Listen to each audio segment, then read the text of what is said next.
Hi, everybody. Welcome to the Pittsburgh Sports Memories Podcast. My name is Tim Hannon, and I am joined, as always, by my co-host. I'm Steve Wirt.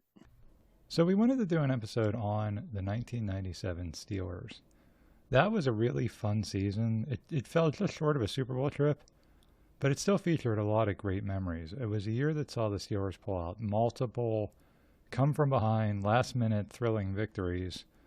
And it was a season that was really unexpected, too, because the team had gone through a lot of transition before that, and they even had a new starting quarterback, so no one really knew what to expect from them. So we wanted to talk about that season, but rather than take you through it the way we normally do on this show, we thought, wouldn't it be cool to hear from one of the key players that season?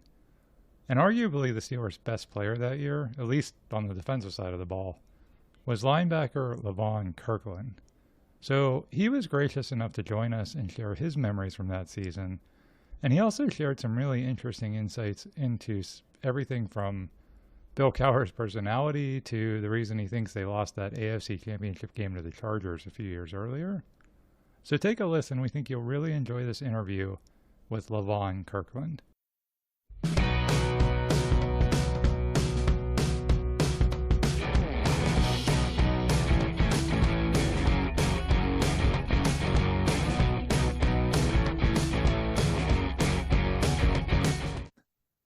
This episode, we're going to talk about the 1997 Steelers season, and we've been graciously joined by Levon Kirkland, who was a linebacker on that team, one of the star players and key components of that team. Levon, thanks for joining us. Thanks for having me. I really appreciate it, guys. So before we jump into that season, Levon, tell folks what is it that you're doing today, and then we really want to hear about this book that you recently had published. Yeah, of course, sure. I am the director of sophomore transition and player development at Clemson University for the football department. So I work closely with the second-year guys, basically just mentoring those guys, also looking after their academics as well, and, just giving them some good advice, some wisdom. And also, I wrote a book called Run, Bonnie, Run, and basically it tells about my childhood. I had a big imagination back then.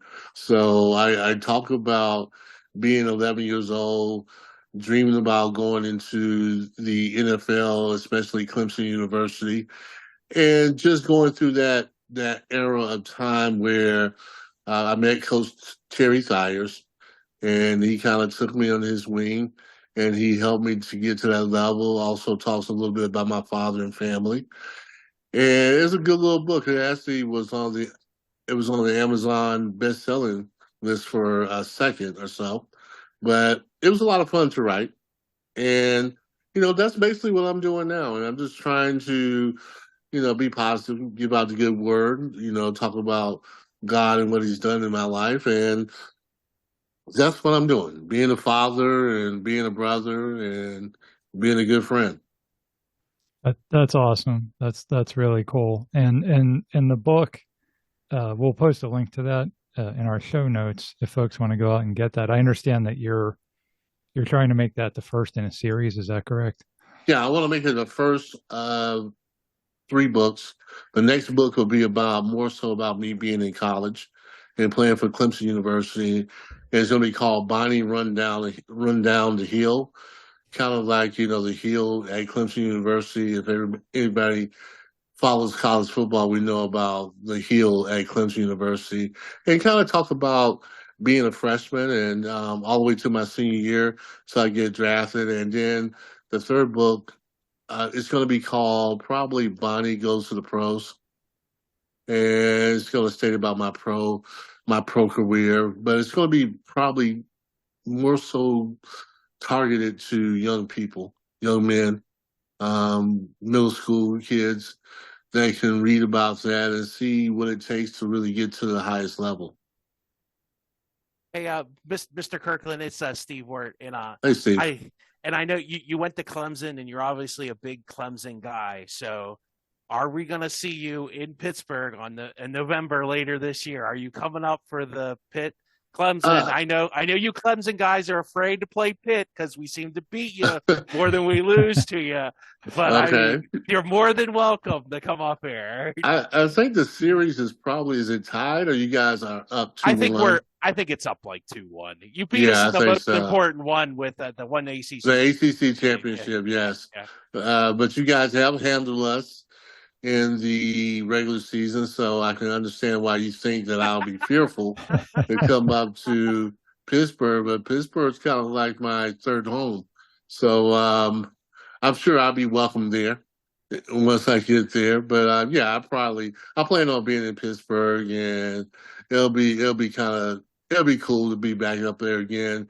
Um, Probably on the other sideline, but back up there again.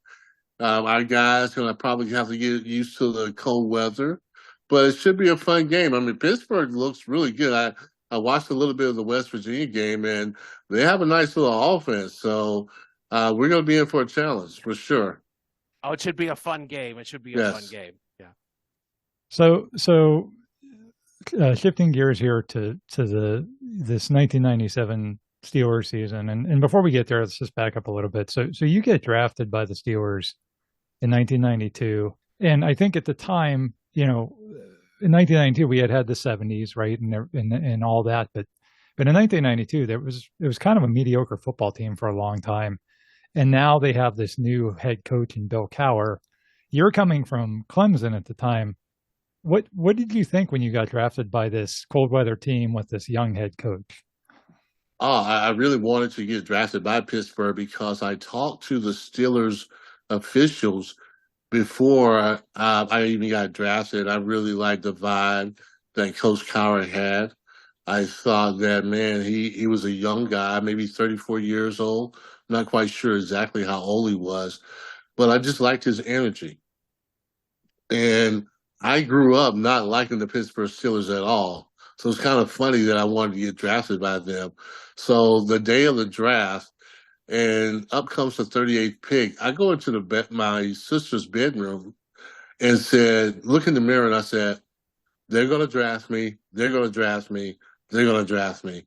I came back. I sat at the table where the phone was.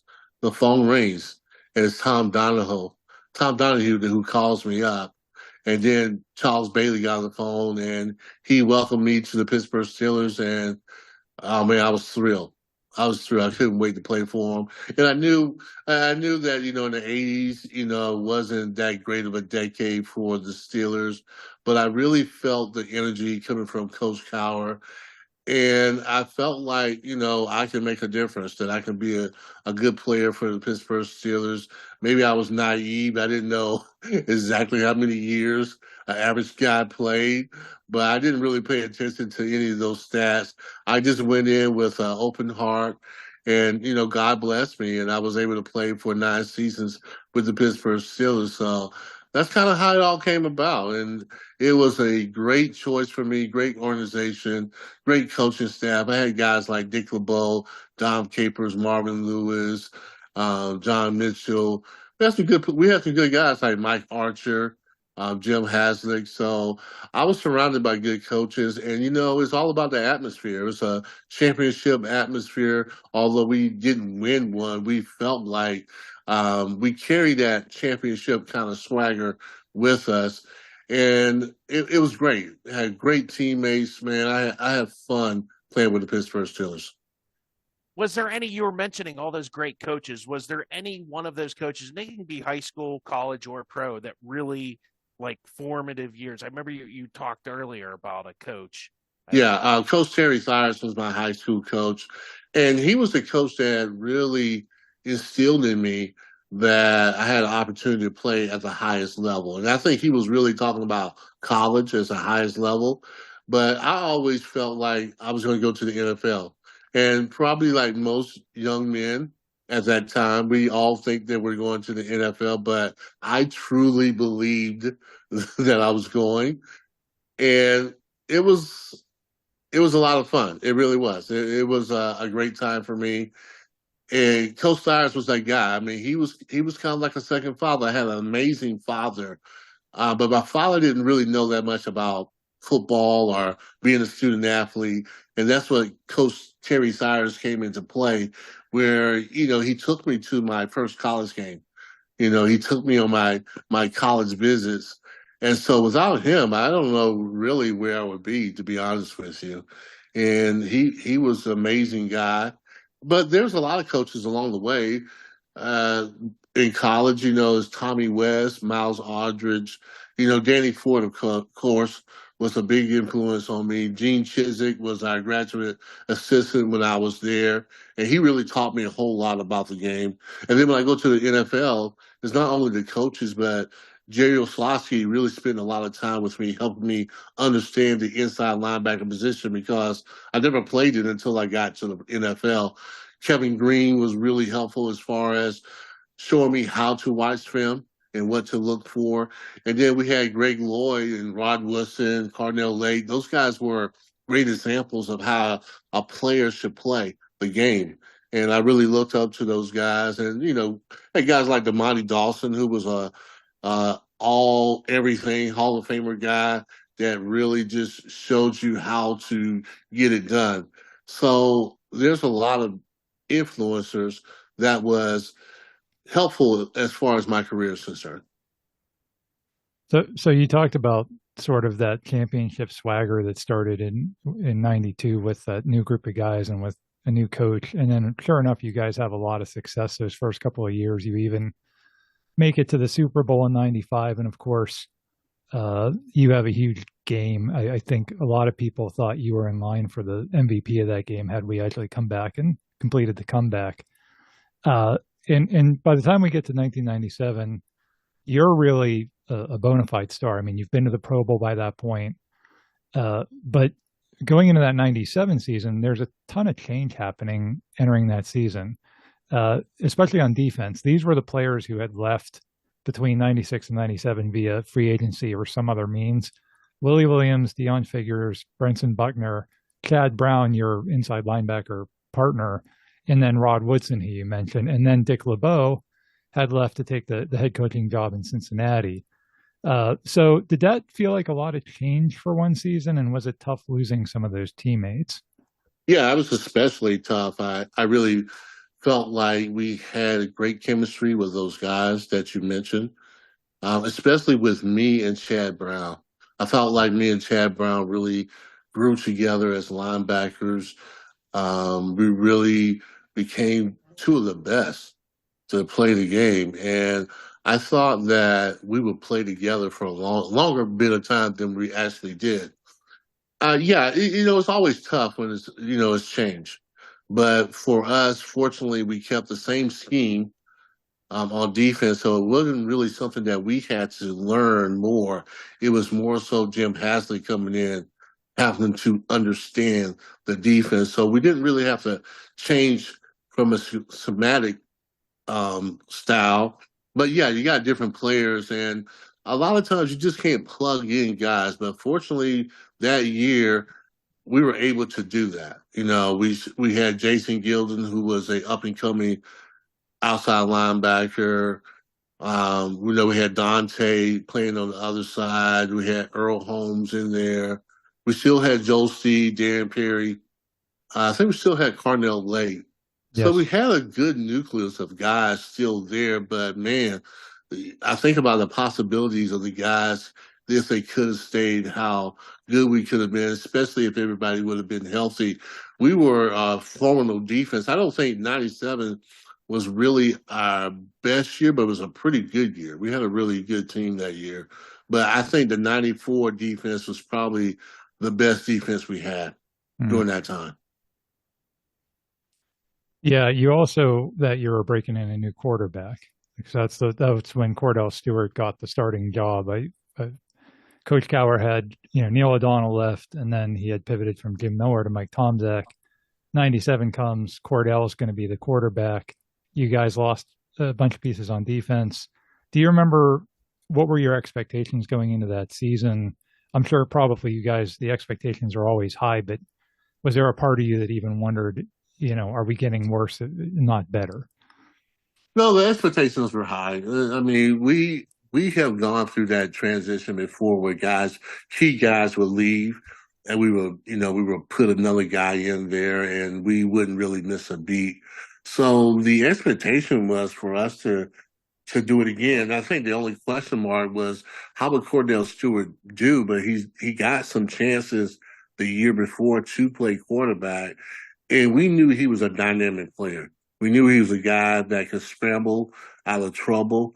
He had a great arm, and he had guys like Yancey Thigpen is on the team, Charles Johnson. So we had some weapons. We had Jerome Bettis as our running back. We had a good offensive line coming back. So in a lot of ways, we always kind of expected that way, and that's how Coach Cowher coached. It wasn't like we were going to drop off. It was just next man up, and you got to get the job done. And for the most part, that's what happened. We got the job done, and we were close. We were close to making it to another Super Bowl. Yeah, yeah, and that season, the big challenge in your division was the Jacksonville Jaguars, who were still a fairly new team at that time, and I don't think there was a whole lot of history there.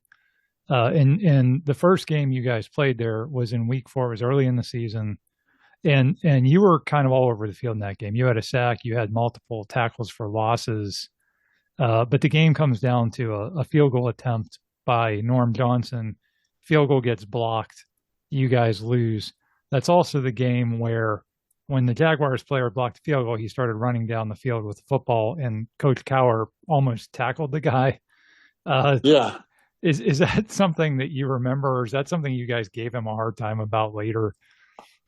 Well, we really didn't give him a hard time about it because we didn't know how he was going to take that, to be honest with you. And I was one of the guys that could give Coach Cowher a hard time and not get in trouble, but I didn't even go there.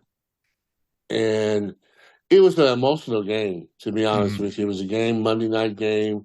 I remember that game at night. And Jacksonville, although they were a new franchise, they had a veteran squad. They had some guys that had been in the league for a while and it was almost like being in the transfer portal. You know, they're a team that kind of got guys from the transfer portal and made a team, and they kind of filled their team with, definitely draft choices. They did a great job of really assembling that team together, and they gave us trouble, But divisional teams usually give you trouble because they know you more than most other teams do. So it was a battle that night. It really was, and I really thought that we were going to come back and win that game. I was actually on the PA team. I was the wing on that team, and that feeling when the ball is kicked. You hear 2 noises when the ball gets blocked. It's boom, and then it's another boom. And so something went wrong when the ball's like that. And when I turned around, he already scooped the ball up and he was gone. And it was a heartbreaking way to lose a game. But I felt like we played well. I felt like our defense really stepped up that game. A lot of people were talking about we didn't get a sack. We didn't have a sack for the first 2 games. We didn't record a sack. And I think I was the first one to get a sack in that game. So therefore, we solved that problem, but we understood, and this is the great thing about going to the pros, one game doesn't devastate you.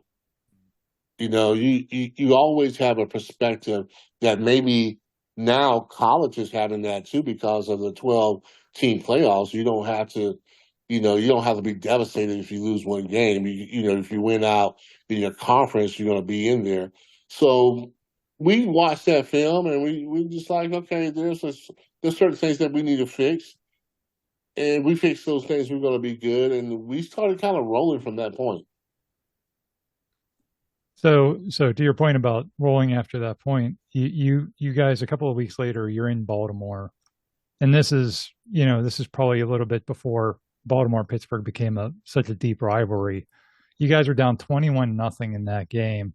And it's not because you're playing poorly as a defense. It's really because of offensive turnovers. And I think Cordell had thrown 3 interceptions in the first half. And eventually you guys mount this huge second half comeback. I believe at the time it was the largest comeback in franchise history. Hmm. What's the mentality, especially on defense, in a game like that when you're down 21-0 and you know that you're playing pretty well, but the other side of the ball they're making mistakes and giving points away. How do you kind of stay focused and say, "Hey, we can still win this thing"? Well, you just have to have a positive mindset going in. And we've been a team that's been through the wars. And so we understood that it was just the first half. And that if they scored 21, if they got 21 points and they're up, we can do the same thing. We knew we had a dynamic quarterback that can make things happen. So we just kind of really stayed focused on defense. Hey, let's do our job and make sure we can get them the ball back. Let's get them the ball back. But more than anything, make sure that we keep them from scoring any more points. I thought we did a pretty decent job of that. A lot of times when you talk about professional teams, you're not going to just hold them, you're not just going to shut them out. But I thought we did a pretty good job of bouncing back, understanding what it took to win. And I think that was really the key to our team. We understood how to win, even though we missed a lot of guys and a lot of guys went to free agency. The core of our team knew how to win games. Hmm. And I never went into a game, or we never went into a game thinking that we didn't have a chance to win. We always felt like, you know, if we play our best and another team plays their best, most likely we're going to come out winning that game. So later in the season, we played Jacksonville again. Describe what was that like? Do you remember? Yeah, it was electric. We were playing those guys evening game. And it was kind of a revenge thing, and that's kind of how the series went. They're best us at their home, and then when we come back and we'll beat them for the second time. It seemed to go that way ever since they got into the league. So this was a big game for us. It was a big divisional game for us, and it was a game that went down to the wire again. It really did, and that's what it is. We got two teams that are confident in what they're doing. They have the talent and they have the will and they have the coaches. It's going to come down to a close game. But this time a lot of times when you lose to a team and you play them again, you're more determined to win that game than the first time. I mean, it's always nice to it's always nice to sweep a divisional opponent. Doesn't always happen. But when you get a second chance to beat them, you're more attention to the details of things. Your technique is better. Your attention to details are better, and I think that's what it was. It wasn't, they had so much more talent than we did the first time. It was just that we could win in this game, knowing that we had to win this game, or the division could be Jacksonville. So we went out there, we played ball, man, and again, great game, electric. Anytime you played in Three Rivers back in the day, man, it was electric. It really was, especially at night. It was amazing at night, and then on Monday nights it was great too. So we had a great game, and we ended up winning that game and ended up winning the division that year.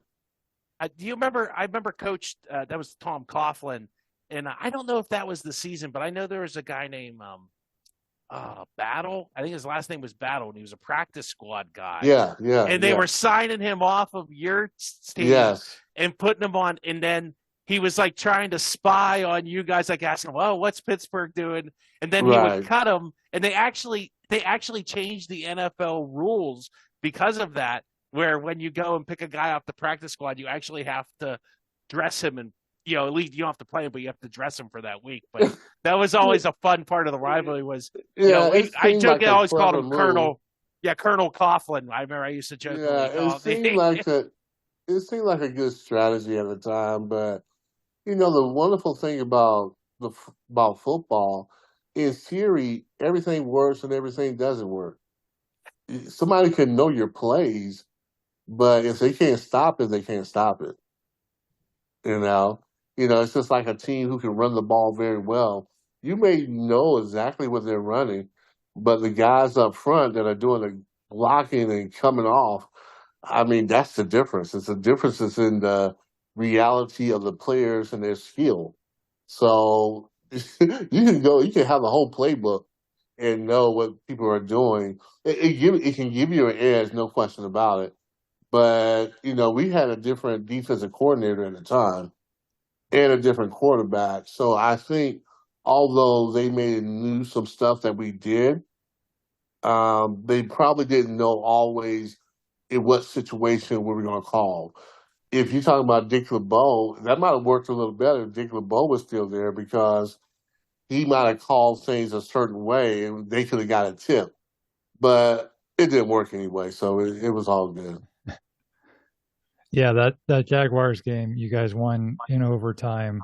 I think that was another come from behind win. So that's kind of the pattern you're setting for this season is these cardiac kids kind of victories, and I think that's what made that season so memorable. Was you guys were down in a lot of these games and always had these big finishes. Yeah, no question about it. I think we went to Arizona and we played the Cardinals, and that was an overtime game. Yeah. And I want to say, is that the year we played the Patriots and we were down? Oh, Yes. And Kevin Henry got that interception, and we came back and won that game. I look back at that game. I know we won that game, but I'm looking in real time, and I'm like, how in the world we win this game? Like we always seem to make plays. Guys like Chris Odom, Kevin Henry, guys like myself, Carnell, Jason Gillen. We always seem to make a play that kind of can turn the game around. I thought Jerome Bettis was excellent that year. Had a good offensive line.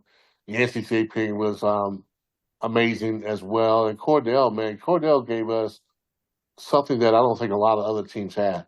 A quarterback that can scramble as well as he can scramble. A quarterback that can make plays on his feet. A quarterback who actually throw the ball pretty well too. And I think what Cordell did was, even if we were in 3rd and 15 or 3rd and 10, he could escape the pocket and get that first down.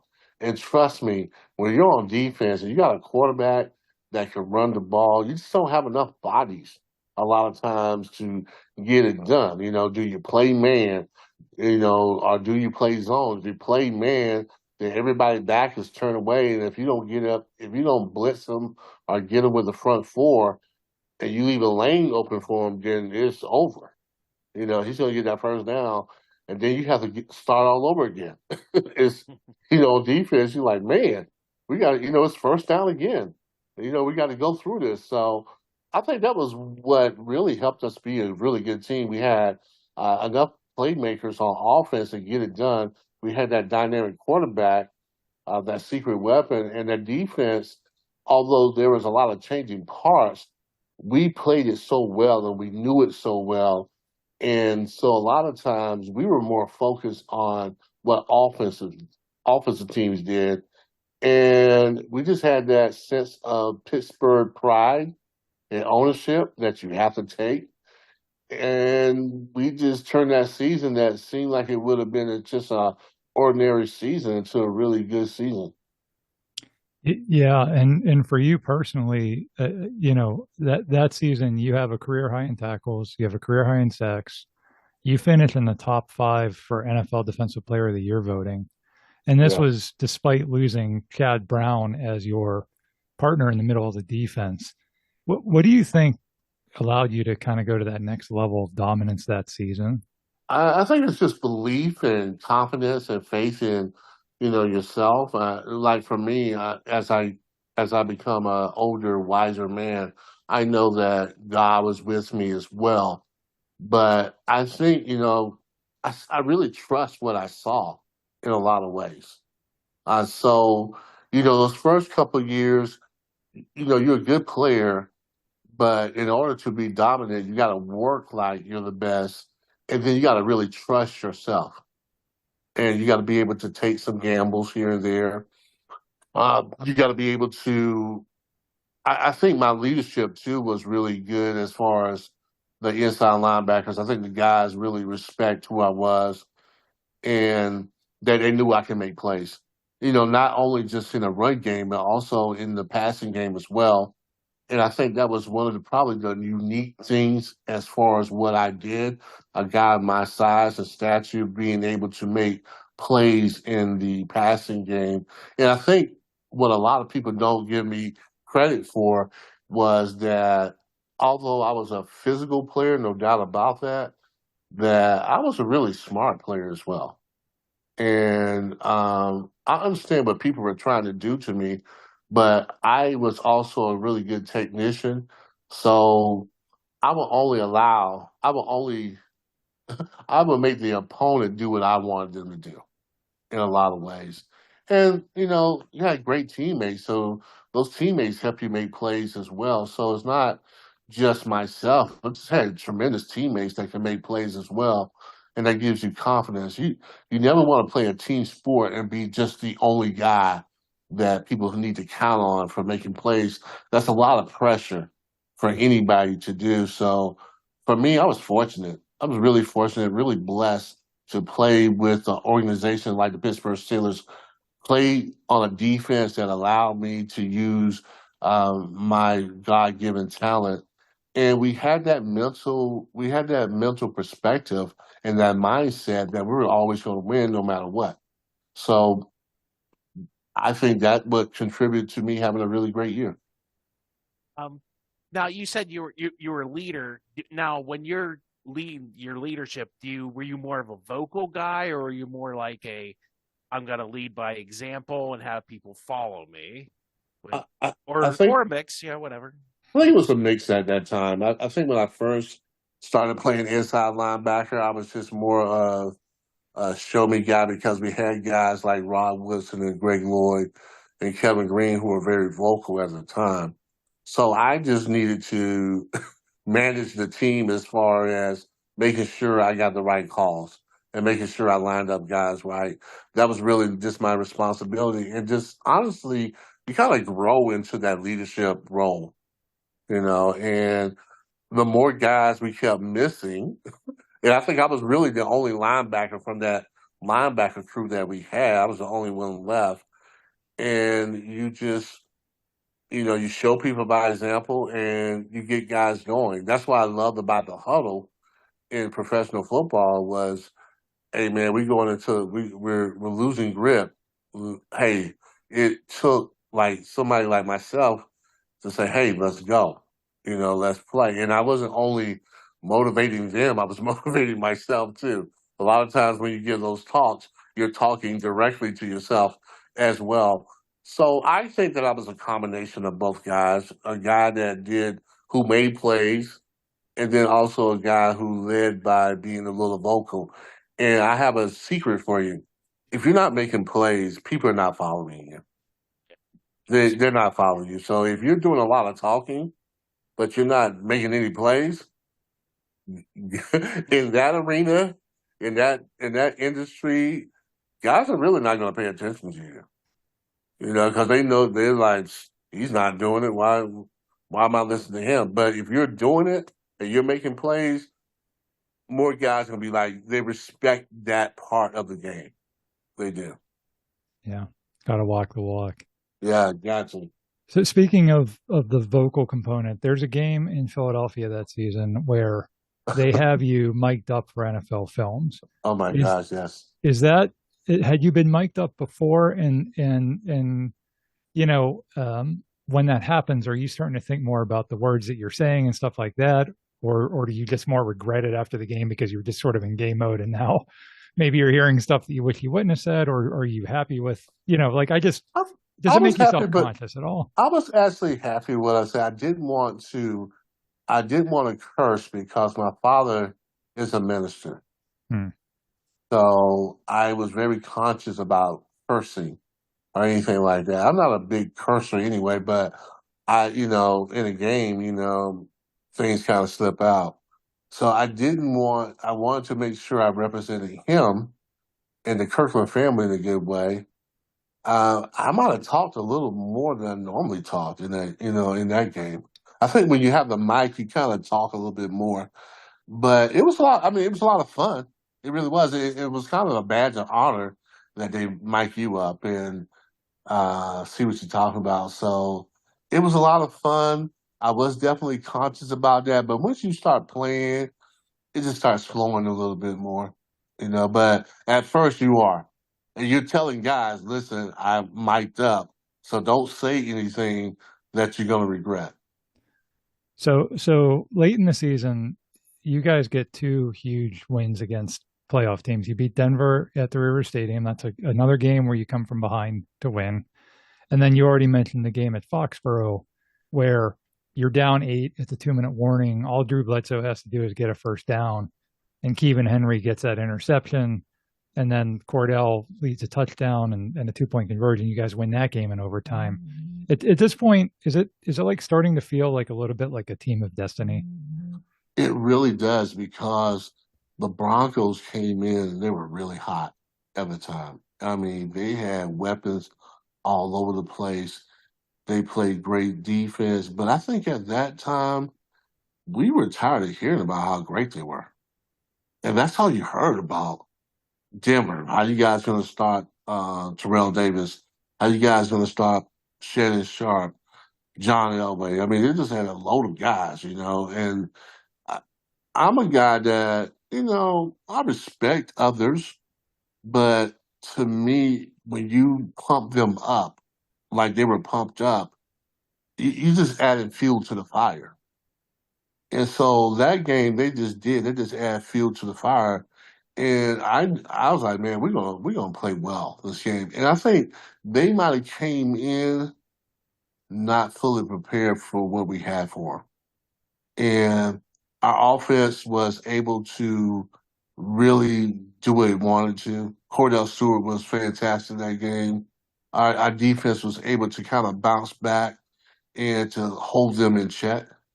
So I think we just matched up with them. I think we physically dominated them more than any other team that year. We just took it to them. And I think they were definitely embarrassed. They dropped some balls, of course, but I think we probably played them better than anybody played them throughout the whole year. And that was a big boost for us to beat them, because they were on top of the world. And then we go to Foxborough, and like I said before, I was like, man, how did we win that game? There's no way we should win that game. And we end up winning it. I mean, I think Bledsoe was confused on that play, and that Keevan was able to get the interception. And sometimes it just works out for you like that. Sometimes you're fortunate to win games. You're blessed to win games. And that was big for us. And we knew if we get a bye, a home field advantage, that we had a super chance of winning. So you finished the season 11-5. Of those 11 wins, 7 were games where you trailed but came back to win, including the 3 overtime wins. And it's funny that you mentioned the 94 team before, because I want to read you a quote, Levon, that you said about the team in 1997. Okay. And I want to get your thoughts on it today. You said at the time, we have a tremendous resolve. It's hard to put your finger on. For example, the 1994 team was our most talented team, but it wasn't focused.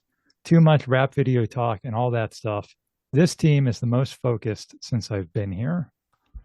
That's what you said at the time. Yeah, it's true. I mean, I think we were so good in 94 that we took it for granted, that we started talking about nonsense, and we started to really believe the hype.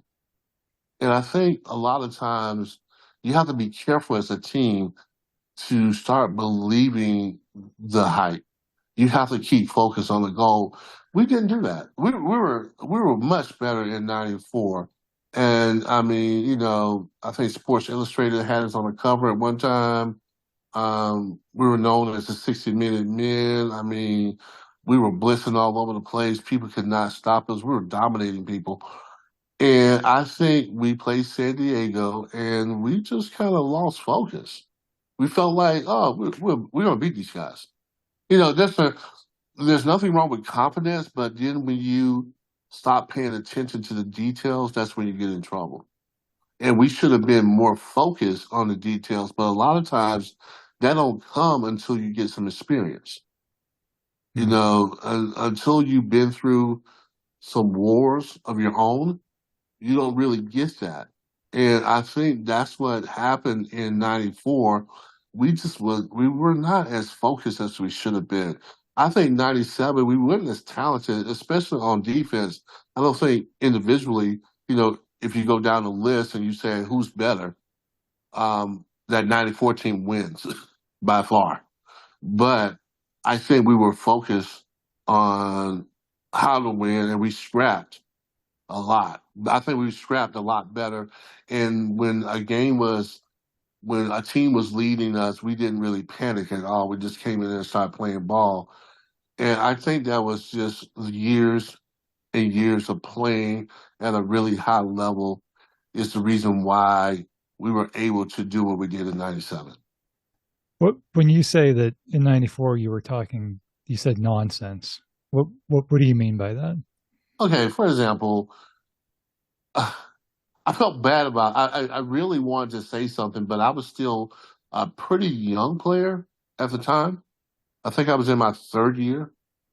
And, we having a players only meeting, and we're not even talking about, okay, guys, this is our chance to go to the Super Bowl. We got a chance to do something special. We're talking about making a video. We're talking like, dude, I mean, yeah, okay, we feel like we can beat San Diego. We feel like we're hot or whatever like that, but we're talking nonsense. We're talking about a rap video. Doing a rap video is something that we haven't done yet. Now, if it was after the Super Bowl we would have won, then that would have been appropriate. Yeah, let's do something. We celebrate this win. But man, we haven't done anything yet. We haven't done anything yet. And I was surprised that we went there. Like the leaders on our team let us go there. Hmm. And there's nothing wrong with doing a video or whatever like that, but I just didn't think it was the right timing to talk about that. And then word spread. And so we essentially gave San Diego more fuel to play us. They were nowhere. They were not as good as we were. I know we would have gave San Francisco a game of his life, but we gave San Diego momentum. We gave them a target. They felt like they were disrespected. And in the NFL or anytime you're playing against any opponent, you can't disrespect them or take them for granted. That's when you get in trouble. And in the game, it's kind of funny. We led for most of the game, to be honest with you. Through all that, we led to the game, but they made big plays and we didn't. And we got beat on two big throwing passes that we normally don't get beat on. And I think that was a part of it. We didn't put this team away. Now, if we would have went in there and put them away, it would have been one thing. But we let them stay close in the fourth quarter, and you just can't do that, especially in a playoff game. You can't. If a team is lesser, it's a lesser team. You got to put them away. You got to put them away and put them away early. Whatever doubts they had, you got to make sure that you press the accelerator and say that it's a reason why you had this doubt because we are this good, and that doubt you had now comes to fruition. But when you give a team like that's an underdog, and you're the fourth quarter and they're still in it, it helps them. They're building the momentum now. Now they're making plays because their confidence is up. They're like, okay, yeah, we can play with this. No, you know what? We can beat this team. We're gonna beat this team, and that's what happened with them. They were just like, okay, we hanging in here. These guys are supposed to beat us by double digits. They're not beating us by double digits. They can bleed as well. It's kind of like the Rocky Drago thing. There's no way you can beat them. No way you can beat them. No way. And then Rocky hits him and cut him. He's like, wait a second, this guy can bleed. Oh my goodness, we got a chance. It's the same thing with us. I mean, we got cut, and they say like, wait a second, these guys can lose too. They're human, and that was the difference. We lost focus. So by the time 1997 comes, you feel like that's just a different mentality, and then you guys, it's a different season too. You guys aren't putting people away, blowing people out by 20 points. You're in a lot of close games. You're in a lot of come from behind wins. So you maybe don't have that luxury, even if you wanted to have that mentality of we're so Yeah, good, this will be easy. we made it close. We did. But we knew how to battle. Though that was a good thing too. From being, from '92 to '97, a core of that team understood how to battle. Even though Jason Gilden only started for two, he knew he'd been a part of the team long enough where he knew how to, like, we battle with the Pittsburgh Steelers. Like, if you're gonna play us, it's gonna be a long day at the office, no matter what happens. And so we had that mentality because we've been there, done that. And I think that was the great thing about that '97 team. Although we weren't as talented, we were a team that knew how to battle. And we already came back from so many overtime games that we knew when overtime was, hey, it's our time to win the game. So you get into the playoffs. You have a real battle in the divisional round with New England. That's a 7-6 win, right? So I mean, talk about defense being hugely important in that game. Wow. Because you guys won with 7 points. Well, we knew that New England, I mean, some teams you just don't want to play. And that New England team was the teams like, oh my God, we beat them before. And you remember what I said about when you lose to a team the first time, a lot of times you come back and you have more of a resolve to win this game. So you're pushing yourself to the max. So I thought we did a good job of matching their energy of, we're not giving up an inch. We're gonna take everything, but we're not giving up an inch. And so that's what we did as well. We were able to take their best blows. We were able to stop them from scoring. That's hard in the playoffs to do that. It's hard to stop a team from scoring at least 7 points or so. And so we did a good job of that on defense. Mike Vrabel probably made one of the biggest plays ever. And Jason was able to bounce on that thing, but we made some big plays all game long. We were able to stop them, and we were able to pull that thing out. I thought at one time when we were close to the goal line, I was like, man, we punched this in. That's it. We're gonna win this game. But of course, it was never easy for us that year, and we didn't make it in, and therefore we had to, like, oh man, we gotta stop them this last drive. And I was able to get the interception at the very end to stop them, and that was it. That was a close one. Yeah, I bet you would have never thought you would have won a playoff game by scoring 7 points. No, normally you don't. Normally you got to score more than 7 points. But hey, if you can stop them from scoring, then that's great too. I think that doesn't probably happen in today's era of NFL football. But back then, defense, we can get away with a little bit more than what you can get away with now. So sometimes you can maybe shut a team out, or you can keep them under. You can keep them under 7 points. If you do that, man, you did a heck of a job, and we did, and we were able to capitalize and win the game. I remember Cordell the play. It was that quarterback sneak, and Yes. we'd gotten that all year. All year it was like unstoppable, and of course, like you said, New England stops it. And I think New England had a fair amount of injuries, but but they were a tough out. They were they're always a New tough England out. was back then. They were one of those teams that they were gonna scrap with you the whole time. Yeah, Pete Carroll. Yeah, Pete Carroll's the coach. Yeah, yeah. Pete Carroll's the coach, and I think that maybe Belichick teams were a little bit. You had Tom Brady, of course, but they were just so detailed on defense. It was just hard to really score against them. But they had that. They would fight you. Some games are. It's more than just a football game. It's a fight. It's a heavyweight fight, and they were willing to tape it up and fight with us. It was a cage match, man. It was brutal. It was physical. It was tough, and but kudos to us because we were able to come out of there with a win.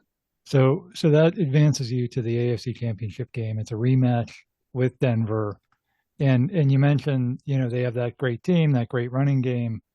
good offensive line, but they're also known for a technique which today is illegal in the NFL with chop blocking. Oh my gosh. And a technique which is still legal, but many people consider dirty, which is just cut blocking. The fullback for that team is a guy named Howard Griffith. Yeah. He's on record saying that you weren't real happy about the way they tried to block you that second time because you had dominated them the first time. Is that true? It's not the way he said it. It wasn't the way it was said. So he was like saying that he's chopping me because of my weight or whatever like that. But I told him, I said, you better chop me. I said, you better chop me. That's the only way you can, that's the only way you can block me. You better chop me. So I didn't say, why you chopping me? I said, you better chop me. That's the only way you can get me down. Because the first time we played Howard Griffin, everybody talked about how great he was and what a great run, what a great blocking back he was and how competitive he was. And I'm competitive. Of course, you're competitive when you play on that level.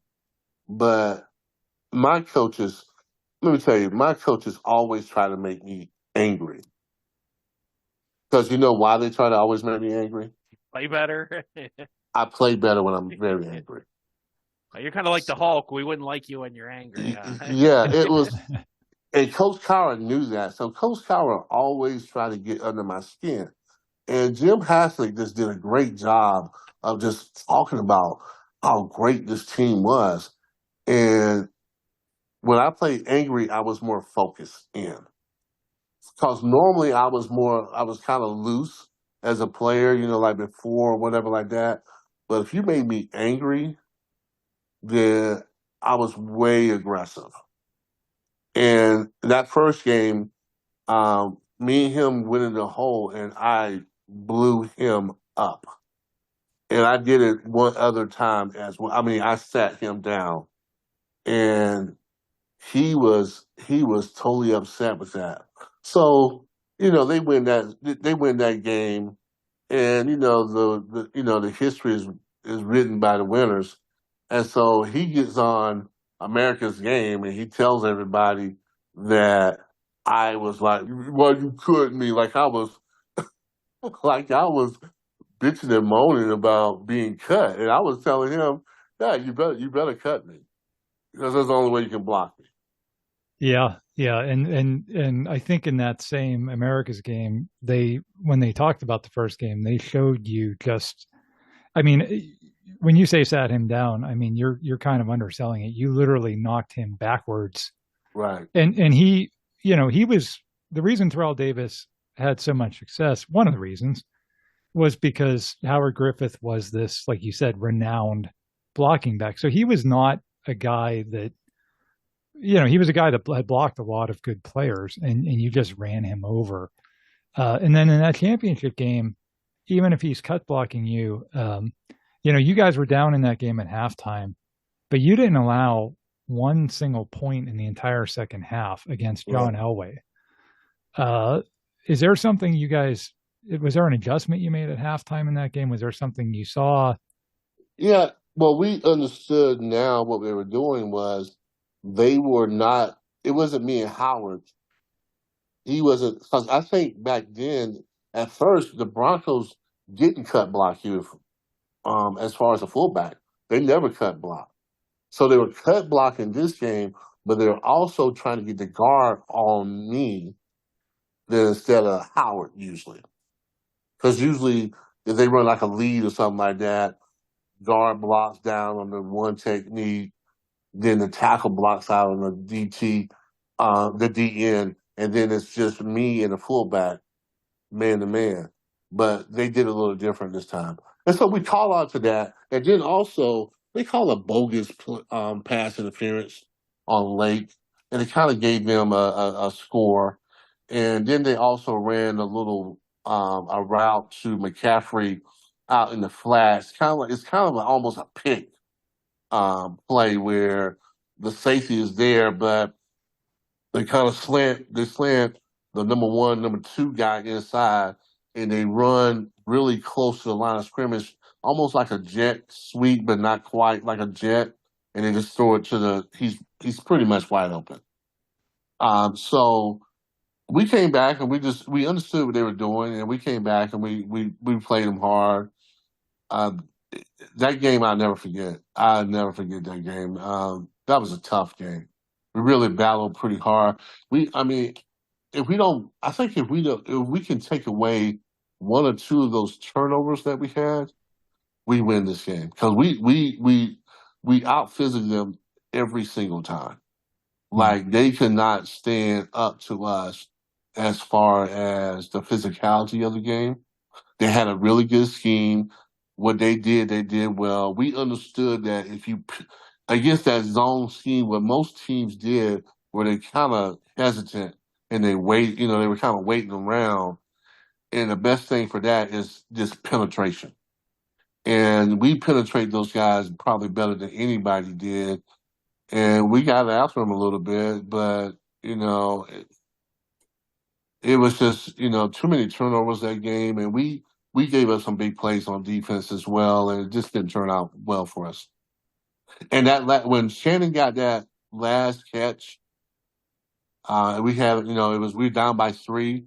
I think it's 3rd down and long or something like that. We called a play where actually I went out of the box, and I was just like, I should be covering Shannon right now. I said, because Jason was covering him, and although it wasn't bad coverage by Jason didn't have the ball skills that I had. I knew how to play the ball. I knew how to intercept the ball or how to guard a guy man to man. And this defense, for whatever reason, they took me out. They motioned the guy. I had a man to man, so I went out of the box. So they took me out of the box, and then they just hit. It wasn't even a play design, really. It was just they're going to find Shannon on that play, and that's how they got the first down. Yeah, you actually had intercepted Elway earlier in that game in the first half, and I was in the stands as a fan that day, and I remember everybody was on their feet for that play. I mean, it was kind of like this whole season was these great comeback wins, and it felt like this was going to be another one to get in the Super Bowl, and then that was the end, and it was kind of shocking. You know what's so funny about that interception I got? I thought they ran the same play. I couldn't believe they ran the same play. And so the first time they did it, like Shannon got open on me, like he kind of just really did a quick out on me. Like I was like, whoa, that was quick. And I don't know what happened on that play. And then they came back and I saw it. I'm like, oh, I'm gonna jump him on this play. And so I jumped him. And when he went to reach for the ball, I reached for it too, and it hit my arm, and I was able to corral it in, and that's how I got that interception. Wow! It was a play where it was just like, man. But I'm gonna tell you also too, the year before in the Pro Bowl, Shannon was talking trash to me for whatever reason. Really? Yeah, he was just like, "Don't you play on the same team?" Yeah, we did play on the same team, but. Yeah. But see, I knew his brother. I mean, there's a connection there. His brother played at South Carolina. Sterling Sharp. He played at South Carolina. I played at Clemson. I think Shannon knew. Shannon, of course, knew who I was, and he was just. It was my first time in the Pro Bowl, and he was kind of teasing me a little bit. And he was, my size and everything like that. And he was just like, "Ooh, I can't wait till we play y'all. I'm gonna catch all kind of balls on you." I was in my mind. I'm like, we'll see about that. We'll see about that. And I remember because he was telling, "Oh, you can't cover me downfield," but that's all I did in my career was cover tight ends deep down the field, 30, 40 yards. I'm running with guys, and so I'm looking at him like, "Oh, I'll cover you too. It doesn't matter. I mean, you're a great player." And so one play where John Elway threw it in the end zone, and I was running with Shannon the whole time, and I turned around, and it came so quick that I defended the play. And I just kind of got up and just looked at him and just walked back. And I think from that point, he was like, okay, yeah, this this guy can cover. Now, Bill Cowher, you played for Bill Cowher for obviously many years, most of your career. Just kind of a two-part here. How was he like in the locker room? Was he any different? Like when you see him on the sidelines as fans, obviously we only see like, the NFL films, him yelling and spit flying and everything. Was he that intense in the locker room, or was he a little dialed back more? And also, like, he's been in broadcasting now for how many years? I don't know how well you know him, but do you think he'll ever come back to coaching after? No, I don't think he'd ever come back to coaching. The game the game is a lot different than what it was when he played. He was genuine. I think his intensity was always there, no matter if it was practice or the game. But it wasn't a kind of intensity where he would MF players. He wasn't that kind of guy where, like Bruce Arians, for example, Bruce Arians would be really tough on players, but he would love on his players as well, too. Bill didn't really just curse guys out or anything like that. It was more like an encouraging, let's go, or an encouraging intensity. So he never belittled players as far as I know. Well, yes, he told guys what they were not doing, but he never belittled you. He never tried to take your manhood. And I think that's what guys really enjoyed him and why they like playing for him, because he treated you like a man and a professional, but he was intense in his approach. And it wasn't fake. So some of those guys is fake. And the one thing about players, we can spot a fraud a mile away. We can spot them a mile away. If they're not good coaches, you can sense it. You can be like, oh, he's full or whatever. Bill wasn't like that. Bill was very genuine in what he did. I don't think Bill acted like he knew everything, but he knew how to motivate. And that's the big thing in coaching or any leadership is, can you move the crowd? Can you make people do exceedingly more than they thought they could do themselves? I thought Bill Cowher did an excellent job of doing that. Levon, we'll let you get going here, folks. Remember, the book is Run, Bonnie, Run that Levon wrote. If you have kids in your life, whether your kids or nieces or nephews, and you're looking for a good birthday or Christmas gift, this would be a great thing to get them. Again, we'll post a link to that in our show notes. Thank you so much for joining us and sharing with us about your memories of that great season. And you guys gonna make me binge watch that? Get all the games and just you know how you binge watch Netflix? There we go, $1 million. I might binge watch the 1997 season. And the funny part is, I may look at some plays and be like, I could have done much better. But no, I appreciate you guys having me on. I really thank you guys for plugging the book. It was something that I just took a risk and said, hey, why not? And I ended up doing it with some encouragement from other people. And I look forward to writing the other books, man. You're always looking for different challenges.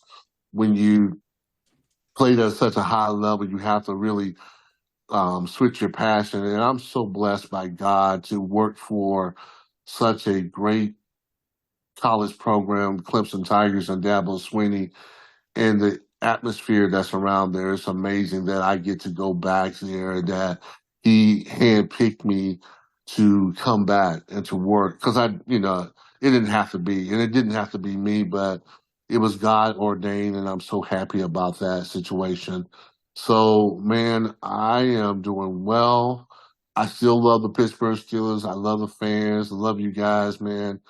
It was an amazing ride for me. There's no regrets whatsoever with playing for the Pittsburgh Steelers. And, man, when God blesses you like that, man, you're so gracious and so complimentary. And I have to be complimentary with not only the the Pittsburgh organization, but also fans as well. Outstanding fans that know the game, understand the game, and passionate about it. And I love playing at Pittsburgh, and I wouldn't take that back from anything else in the world. All right, folks, thanks so much for listening. We hope you enjoyed that. Thanks again to Levon Kirkland for taking time out of his schedule to share all that great insight with us. Please subscribe to the show on whatever podcast service you're listening to. If there's a option to rate the show and you feel inclined to do that, that helps other people find us as well. You can also check us out on social media. We're on Facebook. We're also on Twitter. And we will catch you next time.